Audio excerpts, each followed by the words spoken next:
Ara?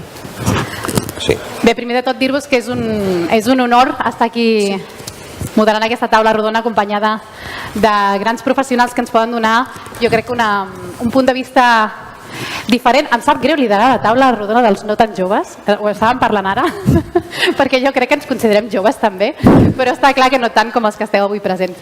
Però a vegades se'ns oblida, no?, que també hem sigut adolescents, hem passat per les primeres etapes de la joventut, i especifico primeres etapes perquè continuem estant a la joventut, però sí que és cert, no?, doncs, tot aquest recull que hem anat sentint de la taula rodona prèvia, que potser sí, no? Hi ha una diferència amb com veiem les coses, perquè quan estan en aquestes edats, no?, dels 20 i pocs que tenien els components de la taula anterior, crec que es veuen les coses d'una manera diferent, molt més crítica. Els adolescents i els joves sempre es caracteritzen per ser, diríem, potser més inconformistes, que veuen el món des d'una manera que a poc, a mesura que anem creixent, potser se'ns oblida i ens venen altres preocupacions, ens tornem incoherents. Que trist sentir realment aquesta paraula. No sé, us vull presentar els components d'aquesta taula rodona i veure com veuen ells el món de l'educació ambiental davant de la crisi climàtica, com veiem aquest moviment juvenil tan efervescent. Us vull presentar primer de tot, al final de tot, a la meva dreta, la Cori Calero. No sé si alguns la reconeixereu, és periodista, deixeu-me que no em deixi cap, és periodista ambiental, escriptora i presentadora de televisió, així que és una cara coneguda i evidentment ens donarà una perspectiva des del tema dels mitjans de comunicació, sobretot. Aquí al meu costat tenim en Enric Pol, és catedràtic de Psicologia Social i Ambiental a la Universitat de Barcelona i també, des de fa bastants anys, director del màster d'Intervenció i Gestió Ambiental, Persona i Societat. A la meva esquerra tenim a l'Olga Margalef, és geòloga, investigadora del CREAF, del Centre de Recerca Ecològica i Aplicacions Forestals, especialista en reconstruccions paleoclimàtiques i en geoquímica dels sòls. I al final de tot tenim l'Ismael Peña, professor universitari i investigador. És director general de Participació Ciutadana i Processos Electorals de la Generalitat de Catalunya. I bé, un currículum llarguíssim, però sobretot jo crec que és molt important el tema de les tecnologies, les xarxes socials, que jo crec que ens donen una visió una mica diferent potser a la que hem sentit fins ara, però totalment enriquidora. Jo, primer de tot, us volia traslladar això, que ens expliquessin una mica com veieu vosaltres, des d'un punt de vista professional i també personal, des d'aquesta perspectiva de no tan joves, com veieu la surgència i l'emergència d'aquests moviments juvenils? Clar, jo, per exemple, des del meu punt de vista, que fa moltíssims anys, més de 20 ja, que em dedico... No sent gent. Hola, hola. Hola, si no crido més, Hola, està engegat segur? Ai, promis, està engegat, mira, hi ha llumeta. No? Hola, 1, 2, 3, vaja, doncs hauré de cridar més. Em sentiu si crido així? Sí? Val, doncs fa més de 20 anys que em dedico a fer periodisme i ja, no sé, abans parlant amb la Maria Marcet aquí al cafè aquest que hem tingut fa un moment de passadís, jo li deia que, clar, jo des que era molt joveneta que ja tenia aquesta inquietud. No és que un dia em diguessin faràs de periodista ambiental. Jo volia ser periodista per divulgar una mica aquesta inquietud que jo tenia. Però ser ecòleg a la meva edat, en aquella època, als anys 80-90, era ser un fric. Segur que si molts de vosaltres ho éreu en aquella dècada, també us devia passar igual. Éreu els rarets, la nena de les vaques, la verde, la rareta, no? Ara ells ho tenen una mica més fàcil, tot i que Déu-n'hi-do com és de difícil també, perquè almenys se'ls escolta i ja no se'n riuen d'ells. I ara m'he perdut. La pregunta era... Què passa amb l'edat? No et deixes gaire bé, Cori. No, em referia a això, que com veieu el sorgiment d'aquests moviments. Clar, arriba un moment en el qual tu veus que tu vols comunicar sobre una cosa que et diuen els científics, com ella, contínuament en els rodatges, que és que hi ha una emergència climàtica, un canvi climàtic, que totes les evidències ho demostren, que passarà això, i t'ho estic demostrant amb fets i dades, però la societat encara no ho rep com a una cosa pròpia, com un problema seu. Però quan arriba Fridays for Future o la Greta, i d'això fa, quan es va popularitzar tant o quan va ser més coneguda per tota la societat i estaven els sumaris dels telenotícies de totes les cadenes, fa un any, com a molt. Tot canvia.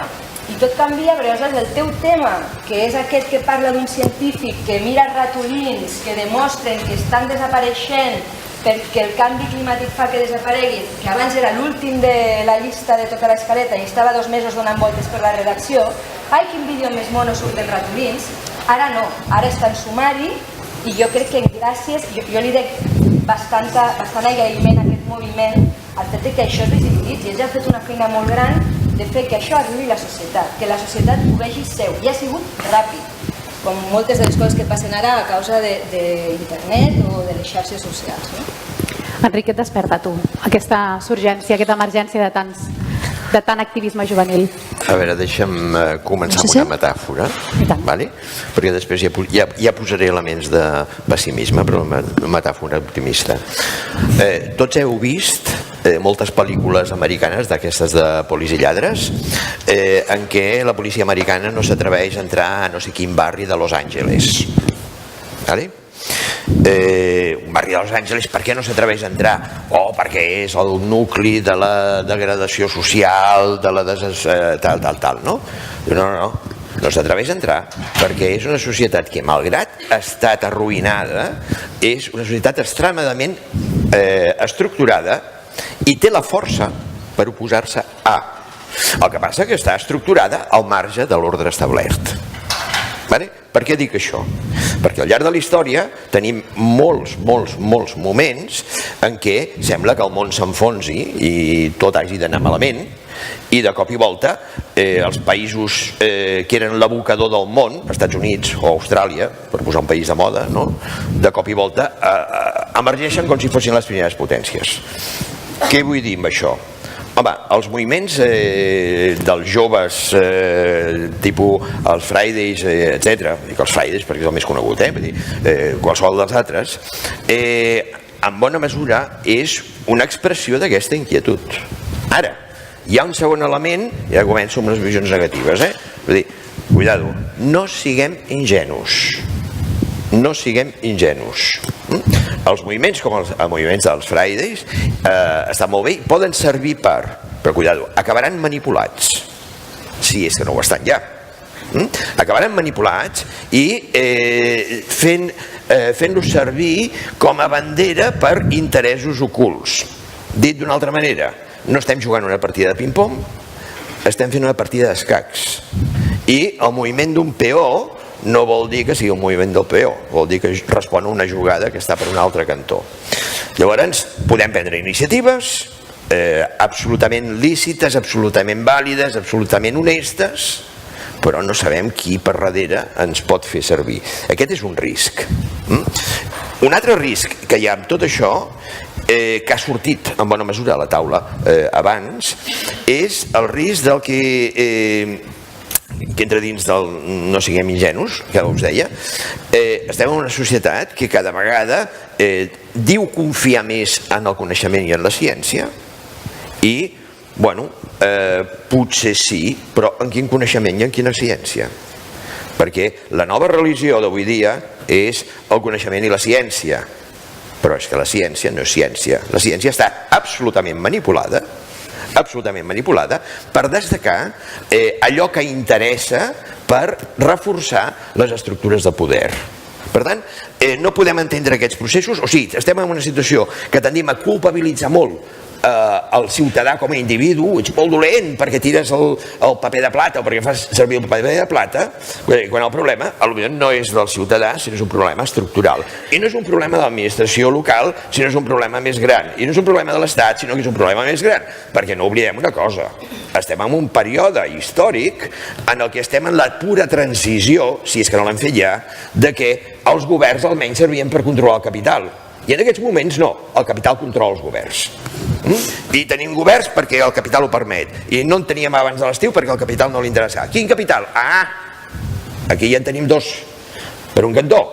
El capital més o menys local que abastaria, no recordo el teu nom, però el cas del noi de pagès, és a dir, el Xavi, perdona, que abastaria el Xavi que diu, no, és que em quedaré sense feina perquè els petits productors tal, no et preocupis, ja vindrà la multinacional i et comprarà.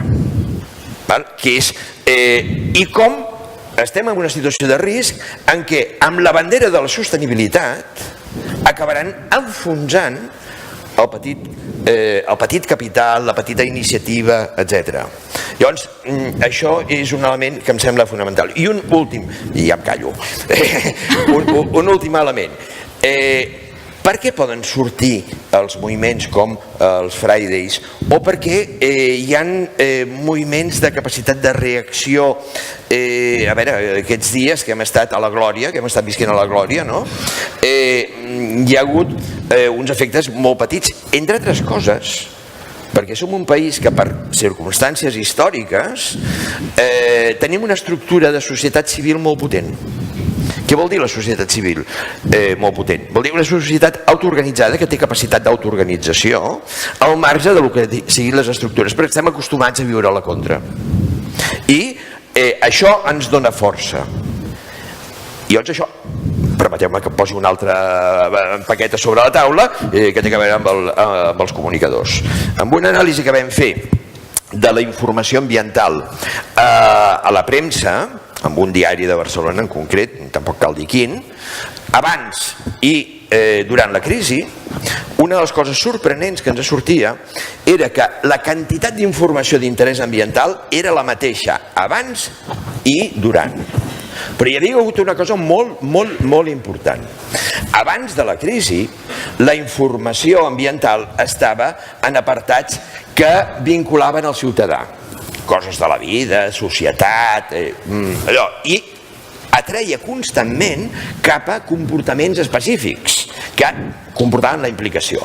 Durant la crisi, el que estava era en seccions absolutament abstractes, absolutament alienes a les persones i que per tant és un problema tan gros que jo no puc fer res. I això ens posa davant de l'eix que ens ho acaba d'explicar tot. És a dir, anem cap a una societat que ens porta cap a allò que s'ha definit a vegades com la indefensió apresa, per més que faci no serveix de res, per tant no faig res i per tant estic potencialment manipulat, o vaig cap a una societat que reforça les xarxes socials, que reforça aquesta societat civil en el bon sentit de la paraula, i que permet l'empoderament que sentíem dintre del debat anterior. I per mi aquests són els dos eixos, independentment de la forma del país, de l'estat, del que sigui. Anem cap a la indefensió i llavors aquesta indefensió som absolutament passius o anem cap a l'empoderament i tenim capacitat d'afrontament. Si per resoldre els temes ambientals tenim capacitat d'afrontament, perquè és el que ens feien o el que ens demanaven, els tipus de consignes que se'ns donaven abans de la crisi, i tenim capacitat de capgirar elements de sostenibilitat, també tindrem capacitat de capgirar altres elements de tipus econòmic o de tipus social o de tipus polític. I això no interessa. Per tant, convertim el tema ambiental en un tema que depèn del gran capital i així els ciutadans no ens emprenyaran. O sigui, siguem conscients, però no ho siguem gaire. Aquesta és la consigna estructural que estem rebent constantment, des del meu punt de vista. Els joves, però, recullen tota aquesta informació i poden, jo crec que són una mica el que acabarà passant en un futur, és a dir, són els que acabaran agafant el relleu i acaben rebent també les conseqüències. Una de les famoses frases de la Greta Thunberg era justament això, no ens esteu robant el futur. És a dir, que la manera com afrontem aquesta crisi climàtica davant d'una, pot ser indefensió i per tant no podem fer res, o bé, doncs l'actitud més que emprenen els joves, que és sí, tenim poder, podem fer coses, s'empoderen. No sé com ho veiem vosaltres, Olga, tu que treballes més en temes d'investigació, de recerca, en temes de conseqüències que podem patir pel desgel en zones que sempre estan congelades. Tu creus que alguna cosa està passant ara que realment fa que els joves sentin que sí que poden tenir la capacitat de canviar les coses? Creus que hi ha hagut algun fet, alguna cosa, perquè el canvi climàtic fa temps que existeix i fa temps que els científics en parlen. Hi ha hagut algun punt d'inflexió ara que faci que els joves emergeixin en moviments tan reivindicatius com ara? Es fa difícil dir-ho perquè sempre és més fàcil analitzar amb una perspectiva temporal i ara estem en aquest moment d'efervescència. Jo crec que s'han conjurat diversos factors. Sí que són generacions que han tingut una major educació ambiental. Abans ho heu discutit una mica, però dèieu que no recordàveu educadors ambientals, però segurament heu rebut molts meus inputs tant en els currículums dels vostres educatius com en el vostre oci. Me puc parlar.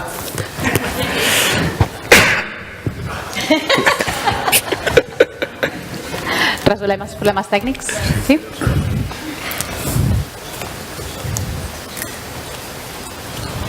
Les piles. És algun boicot als no joves? Les tecnologies? Em sentiu? Obre? Sí, de nou. Davant de les adversitats, està engegat? Sí? No sé què estava dient. Bueno, que s'ha conjurat que sí que segurament és una generació que ha tingut més inputs tant en el seu oci com en els seus currículums educatius.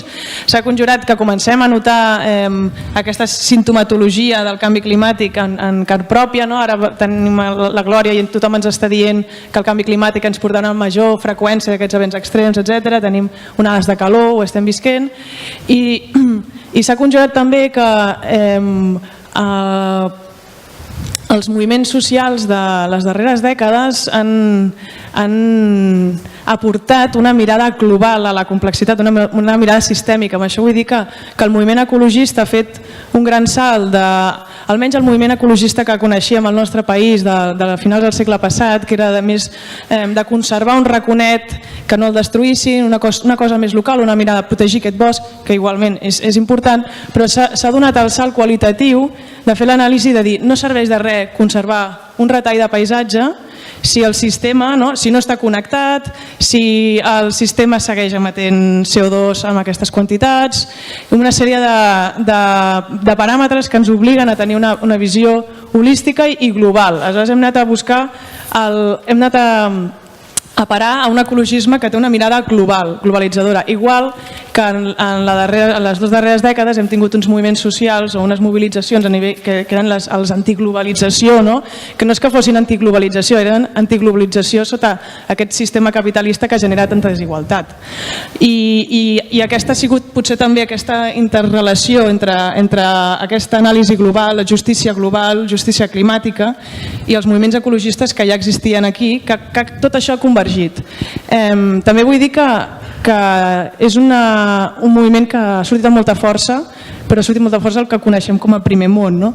Tenim en molts països on hi ha hagut efectes devastadors i està havent, tant pel canvi climàtic com per altres aberracions de tipus ambientals, on hi ha hagut un moviment ecologista molt fort i molt potent de fa anys, però que encara és molt silenciat. De fet, en molts països és molt perillós ser ecologista perquè hi ha assassinats. Sí.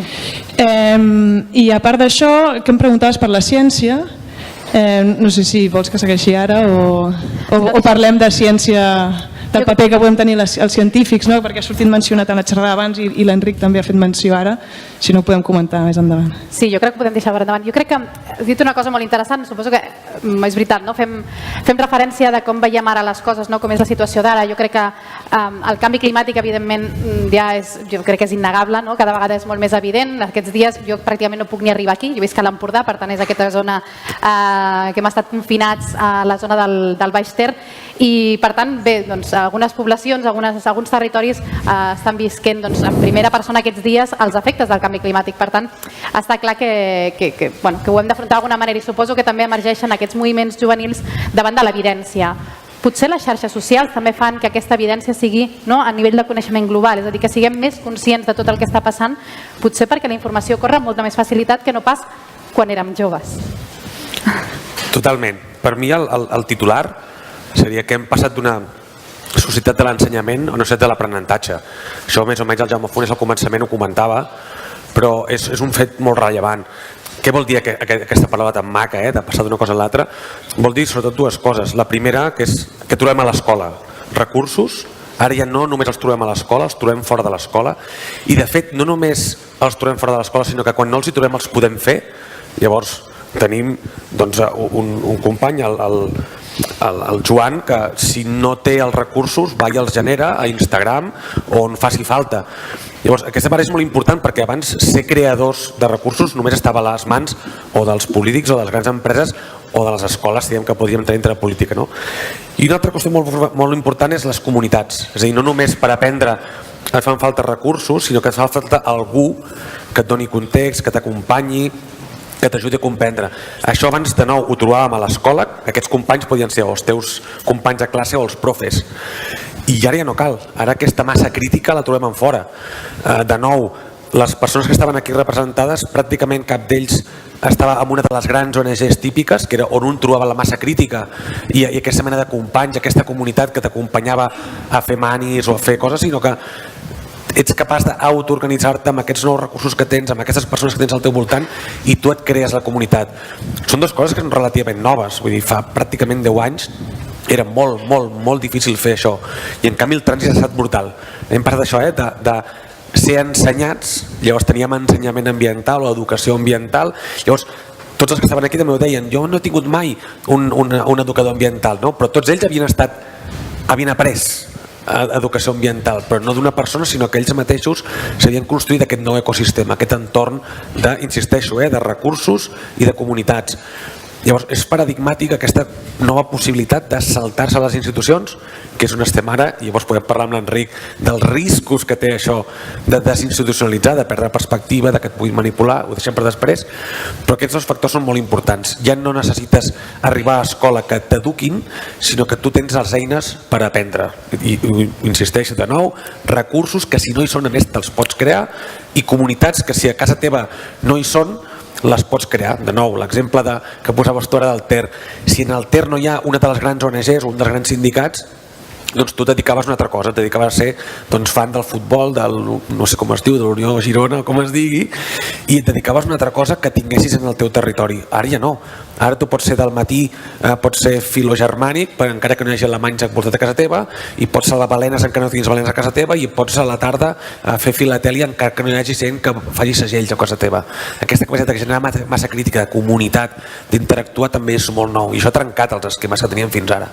Una de les preguntes que ens podem plantejar és això, no? Com és que, també ens ho preguntàvem abans, no? Com és que ha succeït ara? Si realment el canvi climàtic fa molts anys que existeix, que mostra evidències, que els científics avisen, potser després parlarem això, si els científics només parlem per científics o no, però creieu que potser si nosaltres haguéssim tingut aquest accés a la informació externa o dintre de les escoles, haguéssim sigut una generació també potser amb molt de moviment social? És a dir, és aquest el canvi? El per què ha sorgit ara aquesta gran quantitat d'organitzacions de mobilització juvenil?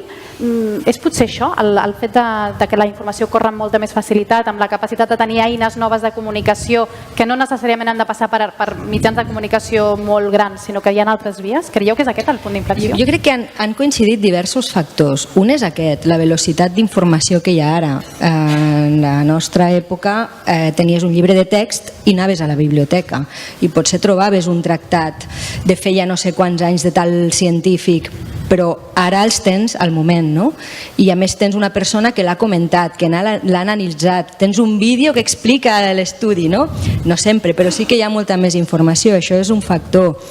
L'altre factor que jo crec que per mi és important és, com ja ho heu dit molts de vosaltres, que ara ho estem veient, que ara ens està afectant directament. Malgrat que us diré que cada vegada que hi ha com aquestes inundacions que va haver fa uns mesos o això, i està passant tan seguit, i tu a les xarxes dius que és el canvi climàtic i encara t'insulten, perquè això també és un perill que té les xarxes, no? Que insultar és gratis i tal. Hi ha gent que les seves frustracions les posa allà. Però malgrat tot i això ho estem patint i ho estem veient, i si li busquem una explicació no serà Déu nostre senyor, sinó que és el canvi climàtic, no? Això és un factor. Un altre factor, i el tercer de tots és per mi que, i ara no us enfadeu els joves que esteu mobilitzats, perquè jo crec que és positiu, que és que l'efecte Greta, que és visualitzar en una persona tot el que hi ha al seu voltant, malgrat que hi ha moltes altres Gretes, però ella va fer una mica l'efecte màrqueting del tema i ho va visualitzar de manera que atreia i que creava curiositat, no només en els mitjans sinó en les xarxes i en la societat, que és aquesta nena que tan jove diu les coses tan clares a la cara dels responsables de poder fer alguna cosa, no? I jo crec que aquests tres factors s'han ajuntat en un moment i de vegades potser és casualitat, però ha sigut així, no? Jo no sé per què tinc un guió, perquè me'l salto. Però m'ho havia d'imaginar. Més que res perquè suposo que a vosaltres també us passa. Se'm barregen moltes preguntes i realment és difícil posar una mica d'ordre perquè ho entenguem tots, però jo crec que hi ha una altra cosa que hem estat parlant, no? Vull que em respongueu molt breument amb un sí o no. Abans sentíem que els components de l'anterior taula rodona no visualitzaven, excepte la moderadora, Cristina, que no visualitzaven un educador ambiental o una educació ambiental en les seves vides. És així amb vosaltres també? A la vostra joventut recordeu alguna educació ambiental, educador ambiental? No, però és que de fet la carrera d'educació ambiental, corregiu-me, però crec que és de finals dels anys 90, va sortir a l'any 90 i alguna cosa, no? No es podia estudiar aquí a Barcelona. Carrera d'educació ambiental. Perdó, ciències ambientals. Sí, però, cuidado, aquí tenim un problema. Perquè resulta que en ciències ambientals aprens coses de medi ambient, etc, però educació ambiental no se n'ensenya.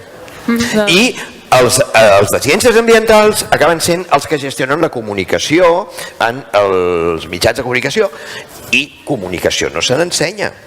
I llavors, cuidado, això ens porta a uns supòsits absolutament erronis, però molt extesos, que cal alertar molt.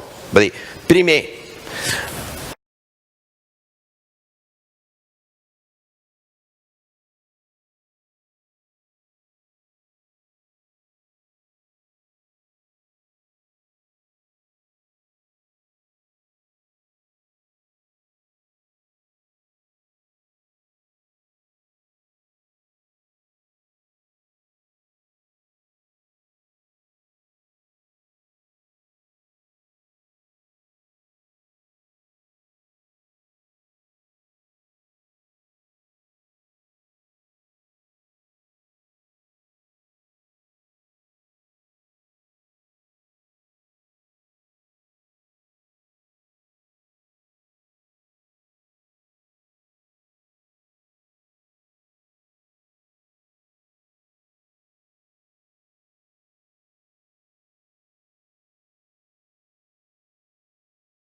diferent? Simplement la forma de socialització.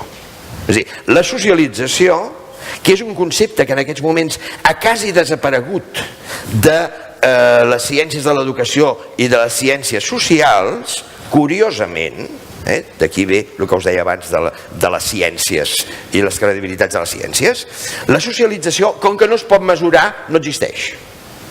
No, la socialització sempre ha existit. Això és el que deia que discreparia. Sempre ha existit. Ara es fa per unes altres vies i es fa per les TIC. I per les TIC sabem quins poden ser els efectes, però no sabem en absolut quins són els missatges que reben els nostres nanos, quins són els valors, quines són les pautes de comportament que per aquesta educació no formal, etc., és la que va generant els nous hàbits, les noves conductes, etc. I no és per racionalitat, és per aquesta influència. Llavors, aquí ve el tema del mecanisme de les influències, de les identificacions, etc., que formen part d'una necessitat bàsica de la persona, que és qui sóc jo. I per tant amb qui m'identifico, i això és especialment greu a l'adolescència, etc. Però bueno, em callo perquè si no parlaria massa. Però penso que això és important tenir-ho en compte. Potser aquesta és una educació quasi subtil, no diríem, que a poc sí que va calant. Ha calat, jo crec que amb tots nosaltres, tinguem o no potser una educació ambiental, diríem, acadèmica o reglada. Jo vinc del món de l'educació ambiental, per tant em sorprèn realment que hi hagi aquesta percepció, que no hem tingut una formació ambiental, quan jo he sigut educadora ambiental durant molts anys i de fet he acabat treballant en temes de comunicació, però per mi no deixa de ser educació ambiental amb un mitjà diferent. Però l'educació ambiental és el que et diu l'estructura de poder que l'adolescent rebutja. Clar, potser ens equivoquem. És a dir, podem rebutjar l'educació per part dels adults, potser perquè estem desconnectats d'aquest jovent. Necessitem crear figures líders que els joves se sentin identificats i que necessitin seguir, és a dir, necessitem figures líders, potser com la Greta o com altres líders anteriors, que no han tingut potser la repercussió per les circumstàncies que sigui, potser per l'accés a la informació, potser per les xarxes socials, el que sigui. Realment els joves necessiten models a seguir i els adults no hem sapigut ser aquests models a seguir? Ens hem de sentir responsables de la seva desvinculació amb el seu futur? I tant. M'agrada, Dani, la resposta. Digues, després vaig jo. També? Això ho han esgotat els joves.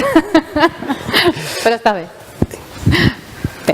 Jo respondré aquesta pregunta lligant-la amb l'anterior, és a dir, de què és el que havia canviat, etc. Hi ha una banda que s'ha incrementat el nivell educatiu en el món, en general, i això empodera molt els ciutadans, però tota aquesta capacitat de pensar que tenim ara hem renunciat a pensar col·lectivament. Portem 40 anys destruint o desmuntant l'Estat, i quan dic l'Estat no vull dir el tòpic aquest tonto de molts funcionaris fent moltes coses que destrossa el mercat, sinó posar-nos reptes col·lectius i trobar solucions col·lectives de forma col·laborativa.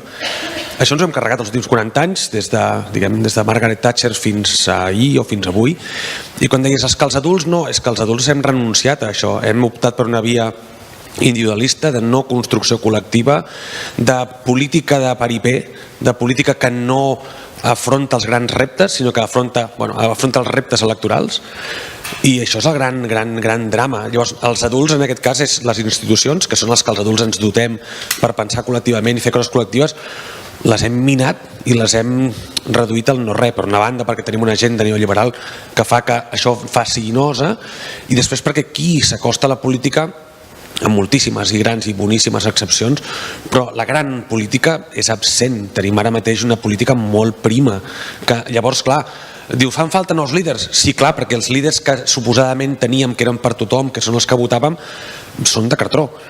I això ho hem vist en les diferents cimeres del clima, però ho estem veient a pràcticament qualsevol tema gran, important.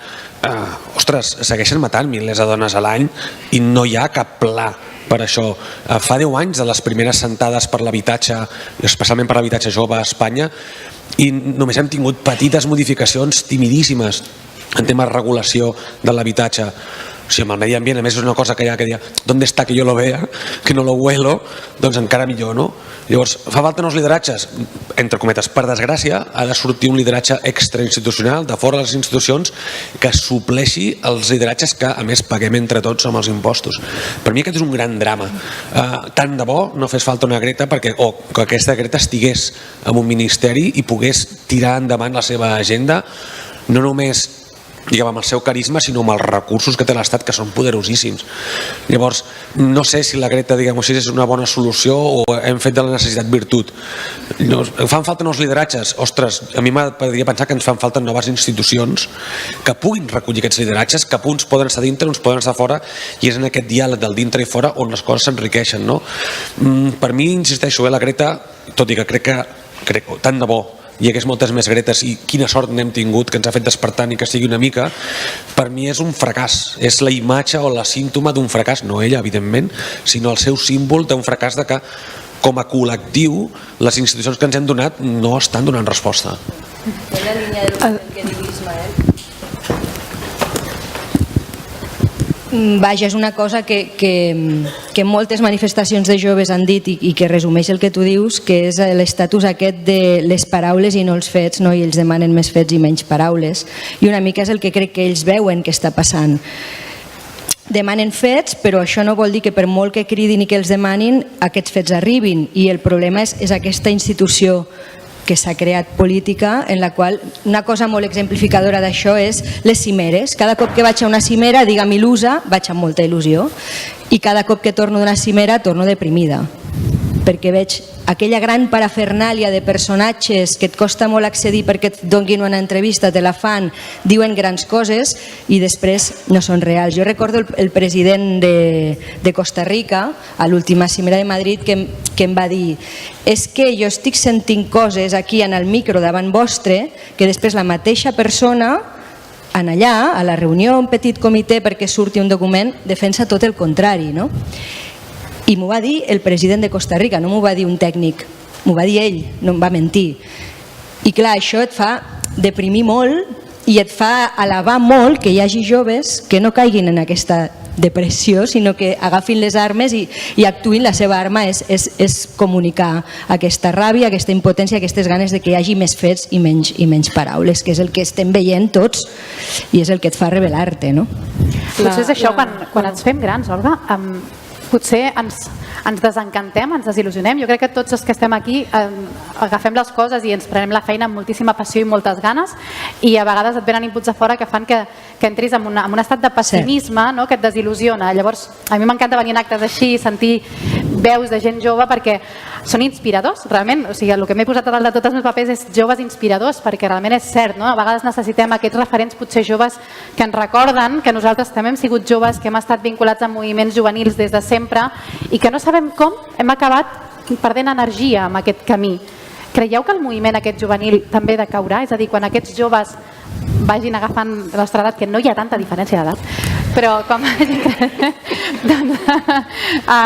també acabaran entrant dintre d'aquesta dinàmica de no creure en els líders que prenen decisions. Tu estàs en una plataforma de qualitat de l'aire. L'entorn teu és més aviat juvenil o també hi ha molts adults amb aquestes il·lusions encara mantingudes?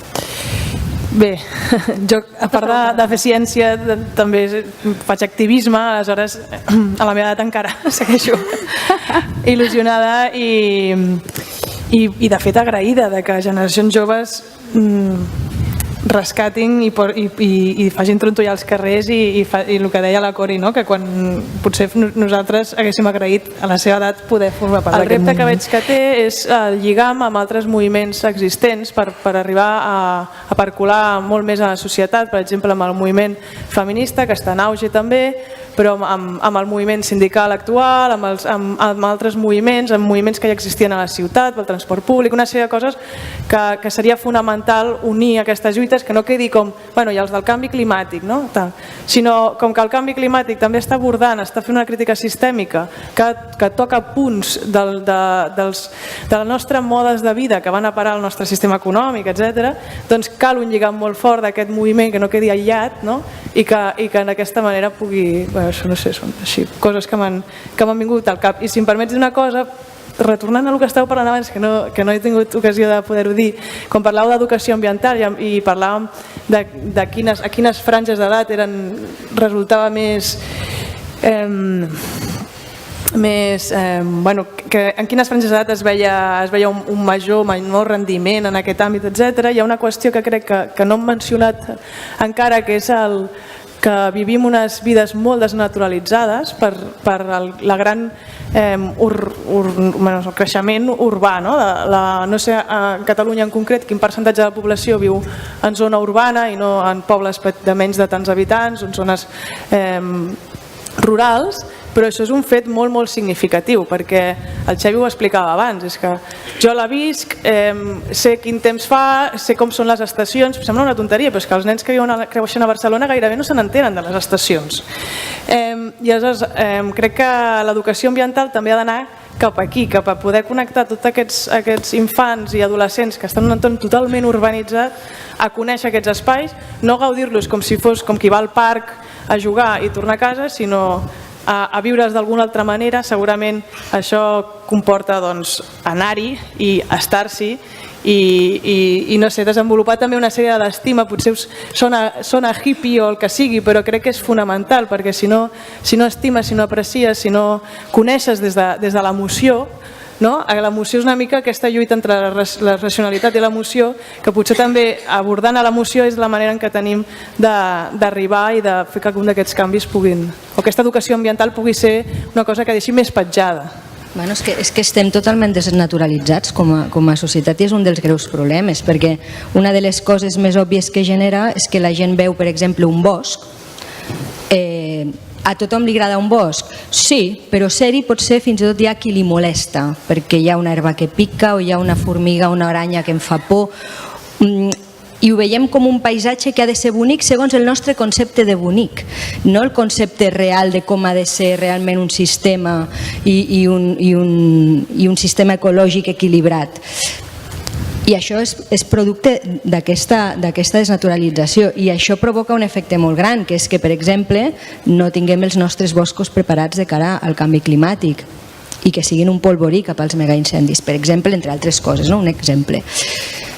I clar, això des de les escoles es pot corregir o es pot... És difícil lluitar contra un sistema econòmic i social que ens porta cap al contrari, perquè, no sé, una cosa tan tonta com l'aire condicionat, que evidentment tots l'agraïm quan fa molta calor i tal, Pasqual, però ens hem tornat, és un exemple de moltes altres coses, ens hem tornat dependents d'allò. Per què ens hem tornat dependents? Quan era petita ningú tenia aire condicionat, només els grans edificis públics. Doncs perquè hi ha algú que guanya diners amb aquest aire condicionat, per exemple, no? Entre altres coses. Però quanta gent coneixeu al vostre voltant que us diuen, no us diran directament la natura em fa fàstic, malgrat que a mi m'ho han dit alguna vegada, però sí hi ha gent que té por d'un ratpenat i abans el fotrà fora a escombrades, que pensarà ja marxarà quan es faci de nit, no?, del meu balcó. Molta gent. Quanta gent coneixeu que li fan fàstic i por les aranyes? Fàstic, per exemple, no? I com es corregeix això des de l'educació? És una resposta que no tingui, que m'agradaria tenir. És molt complicat. Jo sí que sé que, per exemple, el meu fill, jo intento que ell sàpigui que ell és natura, que depèn de la natura, que és una frase així molt hippie, molt Heidi, però és real, és així. Però clar, no sempre tothom actua així, perquè potser són d'aquests que estan tan desnaturalitzats. Jo també ho estic, ho estem tots, en aquesta societat en la que estem. Hi ha una cosa, si em permets. A veure, estem desnaturalitzats. És que no podem estar naturalitzats. Naixem en una fàbrica i ens morim en una fàbrica. Vull dir, la mort i la vida estan absolutament fora del que és. Quan creixem amb el nostre tarannà, els hàbits habituals, en aquests moments coneixem més bé o compartim més amb la classe alta de Mèxic, per tornar al Jaume, o amb qualsevol altra persona del món mundial, que el que coneixem del barri del costat o del nostre barri mateix. Llavors, hi ha un principi, que nosaltres de la psicologia ambiental parlem com a apropiació de l'espai, que és el vincle que tu fas amb el teu lloc. I el vincle que tu fas amb el teu lloc fa que el cuidis, que en tinguis cura. Després, com en tens cura, ja depèn de si saps que l'has de cuidar d'una manera o l'has de cuidar d'una altra manera perquè és més respectuosa, més sostenible. Aquí entraríem en matisos. Però, com que no tenim el vincle, no en tenim cura. En aquests moments, cura de la Catalunya interior o de tal, per què? No sé, vull dir, jo me'n vaig a sopar a Amsterdam i torno, vull dir que és més d'això, esclar, vull dir, aviam, són aquests estils de vida o aquests referents que ens desvinculen del territori i ens fan perdre vincle, i si no hi ha vincle no hi ha tal. Llavors, això ho podem llegir de dues maneres. És a dir, si hi ha vincle, estàs forçant un nacionalisme supremacista i no sé què, i si no hi ha vincle, estàs absolutament a mercè de les decisions d'algú perquè ja no saps on ets, ja no saps qui ets. És a dir, a veure, els joves que acaben la carrera i que tenen que anar-se'n a viure 2 anys aquí, 2 anys allà, 2 anys allà, 2 anys allà i 2 anys allà, al final es pregunten, i els meus nens, el dia que vulgui tenir nens, d'on seran? Cuidado, no és cap broma, no és cap broma. Genera un problema d'identitat, en el bon sentit de la paraula, però genera un problema d'identitat que és el que a vegades ens explica algunes reaccions. Una altra cosa és, els moviments socials tenen les seves dinàmiques, evidentment, però un dels riscos que arrastrem tots, absolutament tots, i tots els moviments socials, és aquesta mirada de que hem d'arribar al nostre objectiu i ja estarem a la glòria, ja estarem, amb el bon sentit de la paraula també, ja estarem feliços perquè arribarem al nostre cel, a la nostra societat sense classes, no, escolti, la vida en general, no només la humana, no és més que un procés d'evolució canviant que en cada moment és diferent de la situació anterior. I llavors, què ens trobem? Consignes i paraules, i ja torno a atacar contra la ciència amb el sentit que deia abans, diu, no, és que el comportament sostenible és aquest, no és un altre. No, perdoni, el comportament sostenible en aquell ecosistema és aquest, però en aquest ecosistema és el contrari. I en canvi hem d'universalitzar perquè les xarxes ens faciliten aquesta globalització de missatges i aquesta globalització de comportaments i aquesta estandardització de comportaments globals, i en canvi el que necessitem, el que és ecològic pel lloc, és el que està adequat a les condicions del lloc. I aquest és un principi molt important que des de les ciències que es plantegen això és present des de finals del segle XIX, i a vegades ens sembla que ho acabem de descobrir, no fotem. Sense Wexkull, que amb la seva peculiar visió del Humboldt que deia, que dona lloc a coses que no tenen res a veure amb la biologia sinó en les ciències socials i tal, ho hem oblidat. I llavors, quan generes un moviment amb aquesta mirada que ja ho aconseguirem, està generant la frustració necessàriament. Per què no ho aconsegueixes? Perquè has avançat una mica, però no has avançat sobre aquell objectiu que per necessitat de clarificar les coses té que ser clar, té que ser blanc o negre. No ho és mai. No ho és mai. Llavors, això és un element que ens pot explicar el per què i per què podem veure que fracassem perquè és que no hem aconseguit el que volíem. No. Has ajudat a avançar, però haurem de seguir avançant i altra gent haurà de seguir avançant amb això. I dins d'aquest procés de globalització, amb tots els moviments globalitzants per la sostenibilitat, quants moviments heu sentit que reivindiquin el respecte de les cultures locals, que són les cultures i els comportaments adequats a les necessitats dels ecosistemes? No m'estic referint aquí, m'estic referint a les cultures primitives de l'Àfrica, de les Amèriques o d'Àsia, m'és igual. Que quan ells es fan moderns, trenquen aquestes cultures. I això no reivindica. Cuidado, llavors potser hem de sospitar de qui està al darrere de plantejar els objectius d'aquestes reivindicacions. Potser en una època en la que tenim tant d'accés a la informació, jo recordo una paraula que per mi és molt il·lustradora, que és la infoxicació, no? El fet de tenir tantíssima quantitat d'informació que ens arriba de tantes bandes, a vegades no tenim prou capacitat o prou criteri com per descartar la informació que és veraç, de la que no ho és, de la que està contrastada, de la que prové d'una font científica. Tenim tantíssima informació que a vegades costa prendre decisions i fins i tot hi ha algun risc de que algun moviment es recolzi amb uns mantres científics, potser, sense acabar d'entendre exactament el contingut, sense poder crear aquests vincles tan necessaris per poder mantenir en un futur la força d'aquests moviments. Creieu que informem bé? És a dir, que els científics traslladen correctament els missatges, que els moviments entenen al 100% les conseqüències i el contingut i tot el que comporta la crisi climàtica? Creieu que aquesta informació està fluint correctament? I això m'ho quedaré, m'ho apuntaré perquè jo estic d'aquest pont de comunicació. Per mi la resposta està molt relacionada amb una cosa que deia l'Olga abans, d'aquesta interseccionalitat de diferents moviments. Ella deia, parlava de mobilitat, de gènere, medi ambient. Per mi aquestes relacions de confiança que l'Olga demanava que s'establissin entre diferents moviments de possiblement o aparentment temes aparentment separats, passa el mateix amb quines relacions de confiança o quines comunitats de confiança tenim amb els que van generar la informació o amb el que la filtrava o amb el que l'establia. I en aquest sentit sí que crec que no s'ha aconseguit aquestes relacions de confiança amb els nous moviments i amb els diferents estats. És a dir, tenim uns, o ens ho deia el Joan també, tenim uns comunicadors científics que de fet no són comunicadors, són científics i només parlen per ells, el que vol dir que l'activisme queda desemparat i no saben qui emmirallar-se. Els científics, també sortia abans, desconfien d'aquest activisme perquè creu que és un activisme que pot acabar sent populista o que pot ser acabant sent manipulat. Els polítics evidentment són desconfiats per tothom i ells desconfien de tothom. Segurament aquesta interseccionalitat de temes l'haurien de tenir, no sé com dir-ho, no sé si és vertical, horitzontal o diagonal, però en diferents grups de gent que treballen pel mateix i que sovint estan més pendents també ho deia abans la Maria, de les contradiccions internes que tenen i home, això els mitjans ho diuen malament, ja està, mitjans ja no valen, els científics només comuniquen per ells, ja no valen, els polítics només miren per, ja no valen, i potser en lloc de mirar-se primer les contradiccions que hi són, podríem mirar al revés, no? Quins són els punts d'anclatge que tenim en comú polítics, activistes, mitjans de comunicació, científics, que n'hi ha i n'hi ha molts.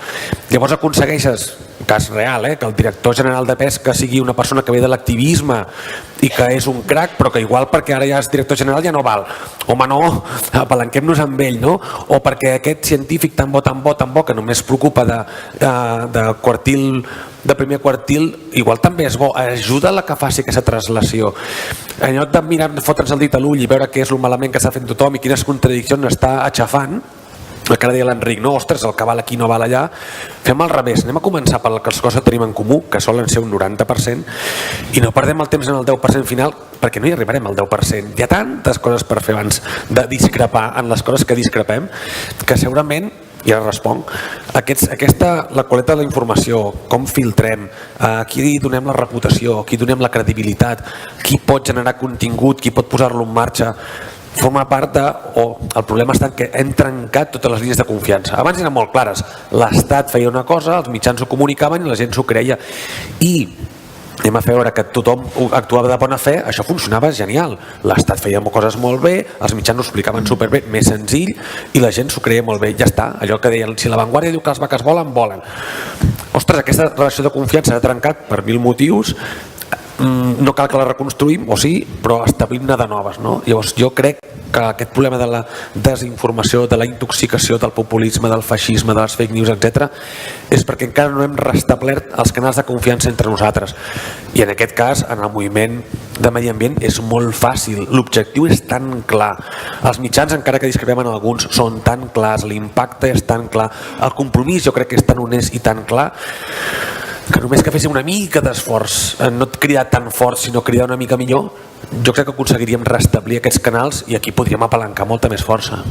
De quina manera també creieu que podem aprofitar aquest... O sigui, estem visquent un moment realment extraordinari des del punt de vista de crisi climàtica, però també de mobilització social, ja una mica més transversal, tant els juvenils amb el que pertoca, i també hi ha un col·lectiu no tan jove que també estem mobilitzant-nos amb altres esferes. Com es pot aprofitar aquesta empenta, aquest aire fresc, aquestes ganes, aquesta transparència, aquesta claredat, aquest dit a la llaga, que es caracteritza tant en l'època més juvenil, el parlar sense filtres, a més amb aquesta cruesa de paraules a vegades que ens fa xocar i ens fa aturar-nos. Com podem aprofitar tot això per potser reconduir, creant nous ponts, que realment les peces es recol·loquin on haurien de recol·locar-se? Jo si no hi torno, No, més que a mi m'he quedat amb ganes de dir alguna cosa sobre la ciència, com que ho has mencionat, i acabo amb això que acabes de dir ara. No, que com que se'ns ha esmentat ja diverses vegades, jo treballo en el món de la recerca que fa recerca sobre el canvi climàtic pròpiament, no? I la ciència a vegades en societat es presenta com una cosa molt rígida, no? Que el que diu és la nova religió, la veritat absoluta. La ciència no és res més que un consens que ens serveix ara mateix per entendre el món, no? I pot ser que d'aquí uns anys el que avui en dia està als llibres de text no hi sigui, perquè hi haurà altres coses, això ho hem vist en les darreres dècades. Però avui en dia, i a hores d'ara, sabem que el canvi climàtic i gran part de les seves conseqüències i també de les seves causes és el major consens científic de tota la història de la humanitat. I això és una cosa de molt de pes, no? I que dona molta legitimitat i dona molts arguments i hem d'aprofitar aquests coneixements tant per convèncer com per pensar estratègies d'adaptació, mitigació, etc. D'altra banda, no ens cal més informació per actuar, perquè tenim tots els informes de l'IPCC, el 2018 ja parlava del grau i mig, tenim de biodiversitat, i el que cal, si cap, és no caldria que féssim més recerca sobre això per actuar. Què cal? Doncs un pont molt més estable o molt més directe o trobar aquests espais per la comunicació amb la societat en general i d'altra banda un pont molt més estable amb administracions i responsabilitats de les administracions perquè se les estan passant pel forro de moment. Com a vegades abans han dit els científics només parlen per ells, sí que és cert que és un àmbit que va estancant allà i per la teva pròpia carrera laboral és molt competitiva i acabes parlant en uns cercles molt concrets, se't valora per una sèrie d'articles que són molt especialitzats en certes revistes i una mica el sistema que viu en què s'ha convertit una mica la ciència també ha sigut víctima d'un productivisme que et fa dedicar moltes energies en aquesta línia. Però també som molts científics els que tenim ganes d'explicar-ho, d'anar a mitjans, d'intentar connectar amb la societat i sobretot la gent que fem recerca en fons públics, que és on hi ha el múscul de la recerca al nostre país, almenys en el camp de les ciències naturals, perquè si nosaltres fem recerca en fons públics, el que és de rebut és que la recerca que fem torni a la societat perquè són diners que la societat ha invertit en nosaltres. Aleshores, això hauria de ser un cicle virtuós que s'hi invertís més, tant parlant des de l'administració com des dels mitjans que confiéssiu més a l'hora de traslladar aquesta ciència. I se'ns valora poc, haig de dir, els científics que fem aquests esforços o que ens fa il·lusió fer... Aquí hi ha una companya de feina meva que m'està mirant amb cara de... Ella també m'està explicant, clar, és que quan ella ho fa, fa temes de comunicació científica, així ho fan les seves hores lliures, com qui diu, o sigui, que és un esforç per tothom. I el de l'administració que deia abans és que molts cops es demana a la comunitat científica ajut per fer alguna sèrie d'informes, de plans, etc. Per exemple, els plans d'emergència que s'estan desenvolupant avui en dia a l'INUNCAD, que tot això es fa en coordinació amb gent del món acadèmic, però després hi ha les grans lleis, la llei del canvi climàtic, una sèrie de mesures que haurien de posar sobre la taula, després es converteixen en paper mullat. I aquí necessitem que l'administració es prengui seriosament, perquè és el que deies tu, que hi ha com un escenari, com un aparador, on si la gent es dona la mà, surt una foto, farem això, però no s'acaba prenent seriosament cap d'aquestes recomanacions que puguin venir del món acadèmic. Jo aquests dies del temporal Glòria he seguit una mica els mitjans com han tractat el tema, han sortit molts científics, especialistes en costes, en inundacions, etc., dient coses molt i molt clares a prime time, a la tele, i fa dècades que ho diuen i ara tothom es lamenta. Vull dir que crec que hi ha una responsabilitat molt gran per part de les administracions de fer cas en el món acadèmic que pot saber alguns temes en concret. Subscrivint absolutament el que dius, hi ha una cosa, un petit detall en relació a com comuniquem, en el com. És a dir, el problema del com és que utilitzem sistemes de comunicació massa radicals que el que acaben generant és l'aparició aquesta que de tant en tant surt, les mentires de l'ecologismo. Ens van dir que teníem un forat a la capa d'ozó i mira, on és? Ara ja no és important, ara ja no en parlen. O sigui, des de la ciència o des dels interessos polítics posem èmfasis de tant en tant amb un tema nou per cridar més l'atenció i per implicar més la gent. Però la radicalitat i l'escuetesa dels missatges fa que això mateix en l'evolució ens anul·li o tregui credibilitat a el que dèiem abans, que és un aspecte diferent. Però vull dir, quan analitzes l'evolució dels termes que s'han fet servir, dius, clar, escolti, el 70 s'havia d'acabar el petroli i miri on estem, i no s'ha acabat, no? Vull dir, i el no sé què s'havia d'ara i no ha passat. Llavors, els temes ambientals tenen un problema, que és que, o no, tenen una realitat, és a dir, els efectes sempre són a mig o llarg termini, no són relacions d'immediatesa. Llavors, clar, vull dir, amb els sistemes i l'estructura dels sistemes i sobretot de les noves tecnologies, que necessitem la immediatesa i l'escuetesa dels missatges, perdem aquest element que dona credibilitat, perdem els matisos. I això és radicalment greu. Imagineu-vos ara que d'aquí 2 anys, que no en dubto, ens canvien el sistema de recollida d'escombraries.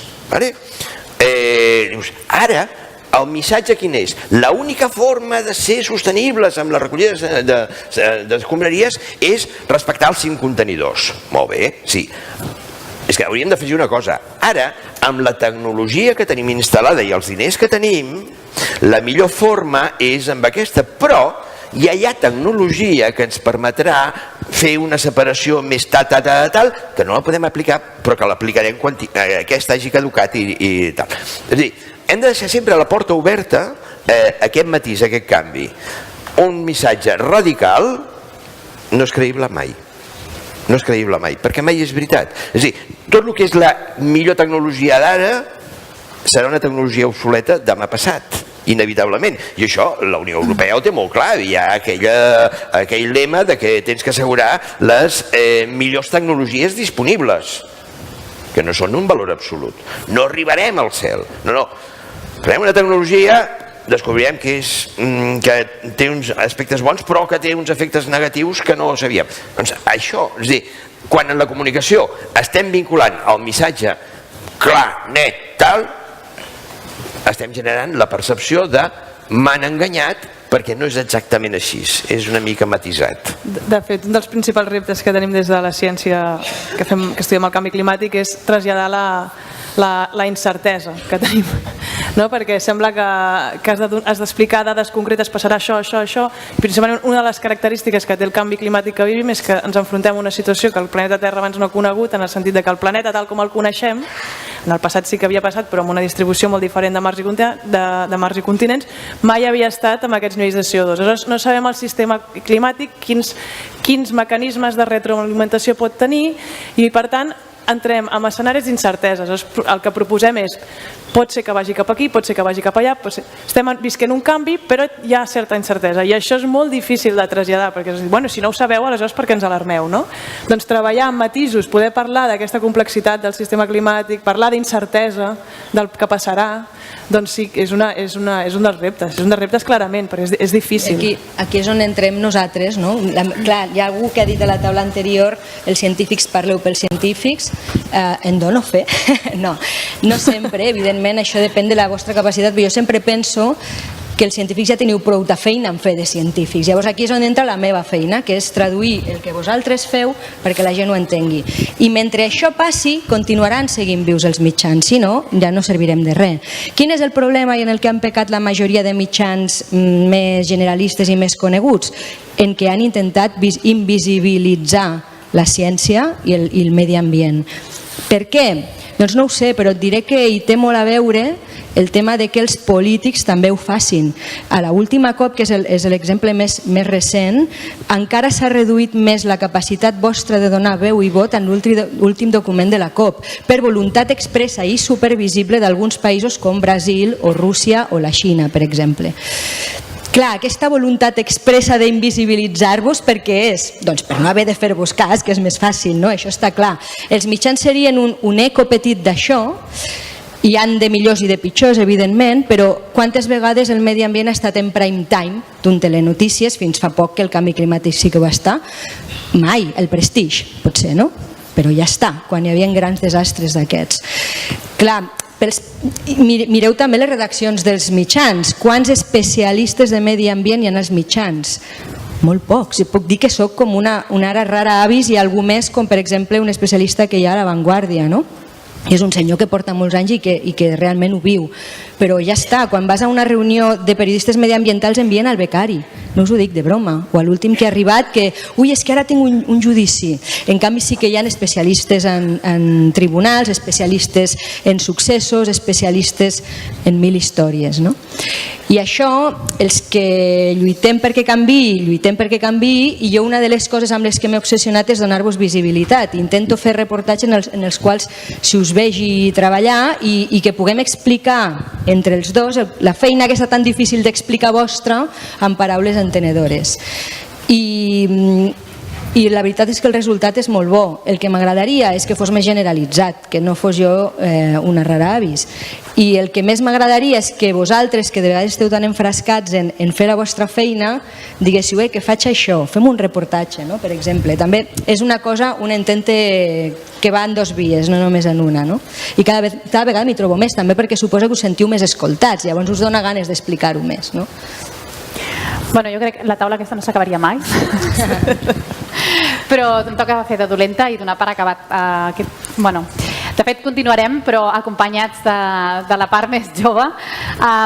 Bé, ha sigut un plaer. Jo crec que queden moltes preguntes, però em sembla que us han passat unes targetetes on podeu traslladar aquestes qüestions que sorgeixin. M'han quedat moltes també, però ens trobareu per aquí per acabar d'aclarir alguns conceptes. Jo crec que és això, no? Que aprofitar l'empenta aquesta juvenil i que no es perverteixi, que no es perdi. I sobretot que ens continuem trobant, joves i no tan joves, per poder intercanviar opinions i al final acabar fent aquesta comunió tan maca, no? I bueno, si més no, que ens entenguem i que la comunicació flueixi. Per tant, jo crec que... Està molt bé. Moltíssimes gràcies. Gràcies.